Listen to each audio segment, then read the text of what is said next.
All right, here we go. This is week 13, game one of the CFL 2025 season. 7-3 Winnipeg travels to face 9-1 Saskatchewan, who has finally been toppled. They were headed, I thought, for an undefeated season, but no, I think Calgary got them last week. All right, I know there has been some injuries and some quarterback changes. Somebody had pointed it out. However, my teams are rated as teams beyond whether who's starting at quarterback. So I'll just leave these guys and write the box scores in. It won't affect grades because I don't have injuries in my game. It's an abstract game. So with that said, Saskatchewan will be getting the ball. They are coached by Corey Mace. We are at Mosaic Stadium. Trevor Harris is at the helm. Oulet and Stevens are the main backs. Johnson, Myers, Emulus, and Robustelli are the chief receivers. Our place kicker is Lather here. Our return man is Alford.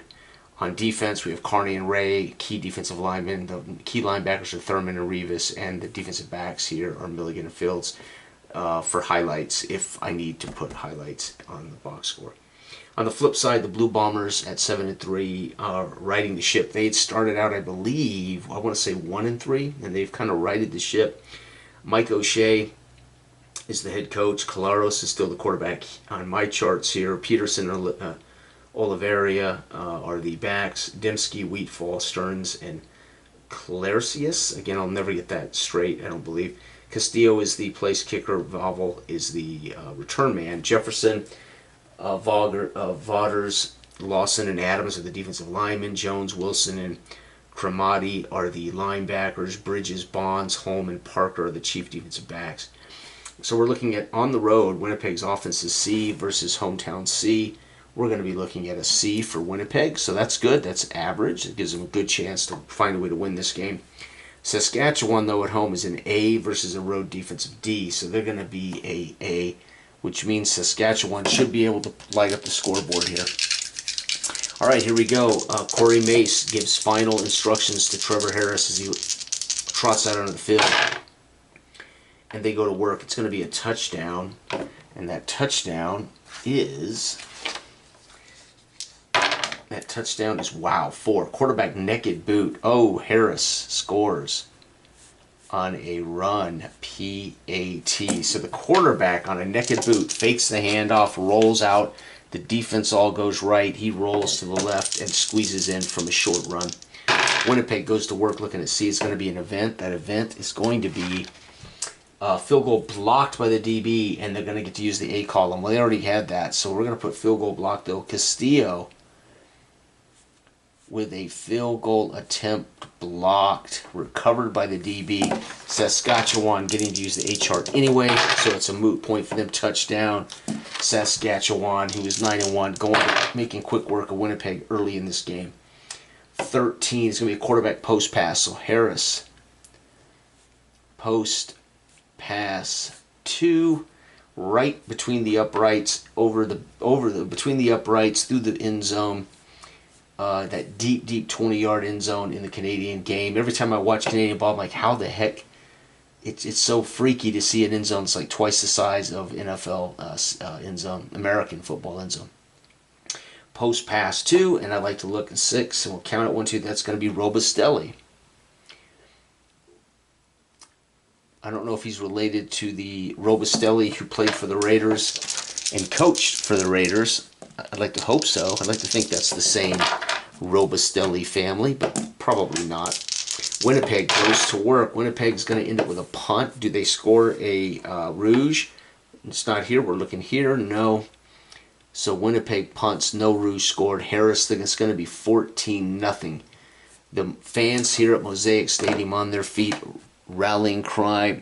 My camera, for some reason, hasn't been charging, so I have a feeling I'm only going to be able to finish this game if I'm lucky. I've had it plugged in for 2 days. It won't charge. So I believe this camera is about to go, or I'm going to have to find a new battery maybe. I don't know how that works. It doesn't use batteries that I'm aware of. But all right, here we go. So this may be the last video I ever make, folks. So if I don't come back, you'll know why. Here we go. Saskatchewan goes to work. It's going to be a field goal. A field goal is Lather with a field goal, and Saskatchewan continues to put up points going into the second. It's going to be another punt, but a rouge is scored. So punt with a rouge, or a single, they say. It's going to be an event. Saskatchewan's going to end up going for, and it's a turnover on downs as 6. That'll be Cromartie and Jefferson stuff them on 3rd down. Winnipeg gets the ball back, and they're going to score a touchdown thanks to that. Winnipeg now trying to close the gap here. 8. It's going to be a running back cross-buck run. Peterson with a run. Holy cow. PAT, and Saskatchewan's final drive of the first half is going to be a touchdown. Nope, thought Winnipeg might make the comeback, but it's not going to happen. 11-14 is going to be a quarterback seam pass. Harris with a seam pass right down the middle of the field to their slot receiver, Emilus PAT. And folks, we're going to get Saskatchewan scoring 10 and Winnipeg scoring 8. It is 24-8 at halftime. Mosaic fans here at Mosaic on their feet as Saskatchewan's having a remarkable season at 9-1, looking to make it 10-1 here on the holiday weekend. All right, here we go. Winnipeg. It's going to be 4 for Winnipeg is a field goal. Question mark? Yep, it's made. So Winnipeg, Castillo had one blocked earlier, but not this time, folks. Castillo is going to put that true. It's going to be a pick 6. Harris throws an interception. Intercepted by 4. That's going to be 1, 2. That's Parker. And Parker is going to turn it into a pick 6, folks. And the fans here are stunned as Harris throws a pick 6. Last week, he threw a pick 6. It turned out to be what cost him the game. Winnipeg, fantastic. Saskatchewan now looking at a potential comeback. No, they're going to be up punt. No rouge scored. So we're going to get 10 points from Winnipeg. It's 18-2. Saskatchewan doesn't score.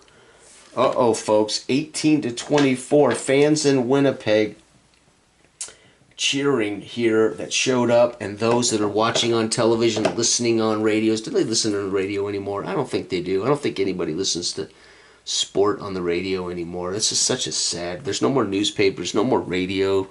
Nah, I'm sure they are.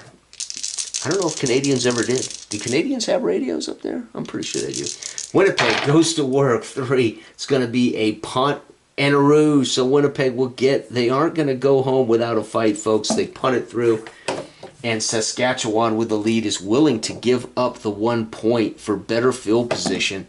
That is a strategic choice that Corey Mace may come back to regret. It's going to be a punt. Holy cow, Saskatchewan punts. No rouge scored. Folks, this is a tight game. Winnipeg goes to work. 2 is going to be a punt. No rouge. Come on, Winnipeg. You got to find a way to score some points. Saskatchewan 4 is going to get a field goal. They needed it. Lather. Field goal. This may be it, folks, right here. Can Winnipeg score a touchdown? No, it's going to be an event. That event is quarterback sacked, and it's stripped by D.L. Ray. Strips the ball, and the linebacker Revis falls on it. That's it. Game over. Caleros. Fumble, loss, sack. Fumble recovered. Holy cow, Caleros is a strip sack fumble, and we're going to end up with only Saskatchewan managing points in the 4th quarter, 18-27, and it's going to be 7-4 Winnipeg, 10-1 Saskatchewan. That is Week 13, game number 1 here in football time. Bye-bye.